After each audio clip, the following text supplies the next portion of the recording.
Bismillah ar-Rahman ar-Rahim. In the name of Allah, the Beneficent, the Most Merciful. I'd like to welcome you, dear viewers, to another in our series, In the Light of Islam.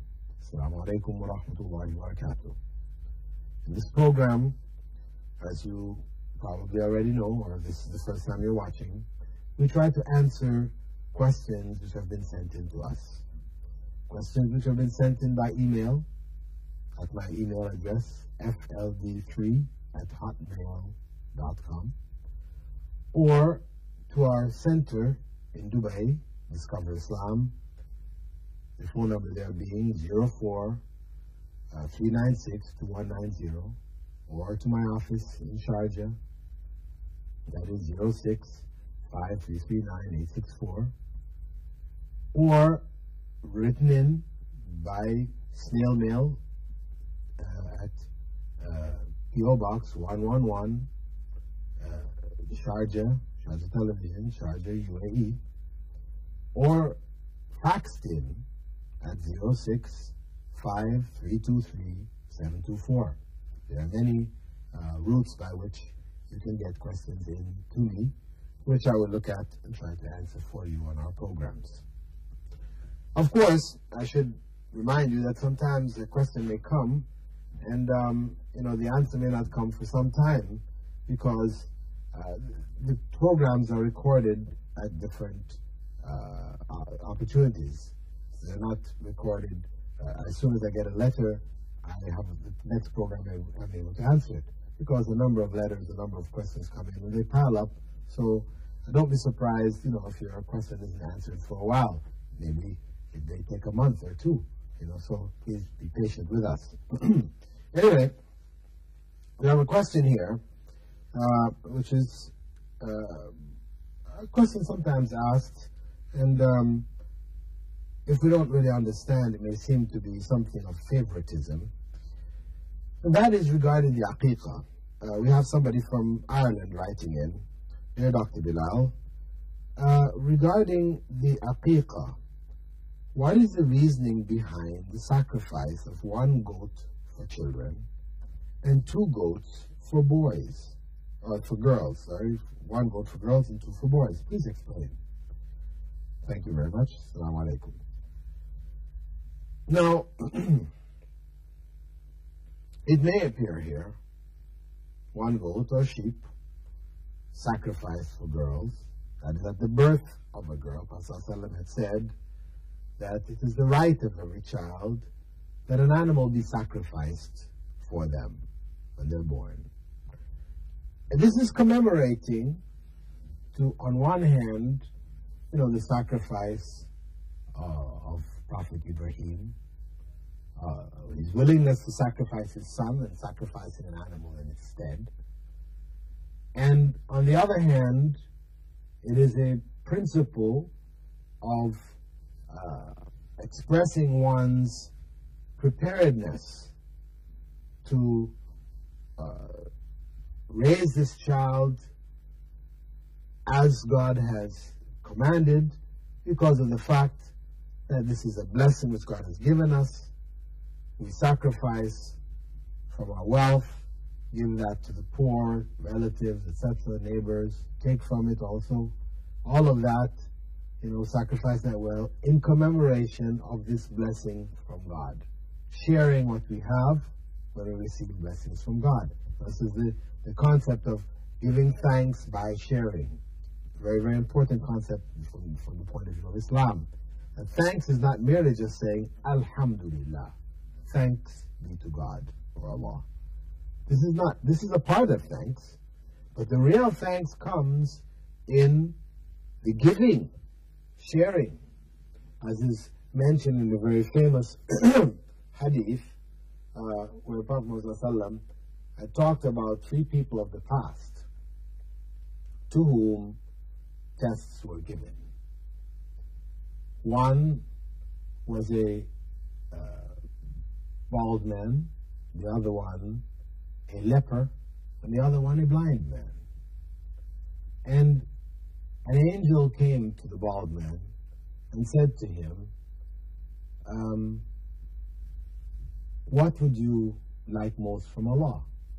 And the bald man had said, that I get my hair back, that people wouldn't look down on me or whatever, that I'd be accepted, as whole or whatever. And the angel passed his hand on his head or his body, and his hair came back. And he said, what else would you like? And he said he would like a pregnant sheep, and he gave him sheep and went to a leper. And this leper, he asked him again, what would you like most from God? And he said, well, so that this leprosy be taken away from me, my body parts come back, I've lost fingers and nose and these kind of things, that I be whole, that people would not look down on me.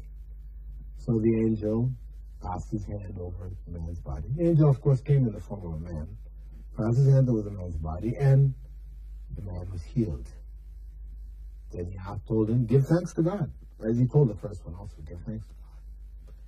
And he said he would. And he asked him anything else he wanted. He asked for a pregnant camel. He gave him a pregnant camel. He went to the third one, a blind man. Same question. The blind man, of course, said, I'd like to get my sight back. He passed his hand on him. The sight came back. What else would you like? Cows.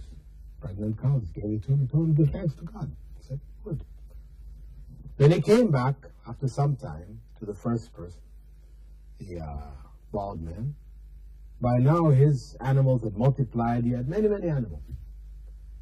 And he came to him and told him, well, I'm a wayfarer. I need some help.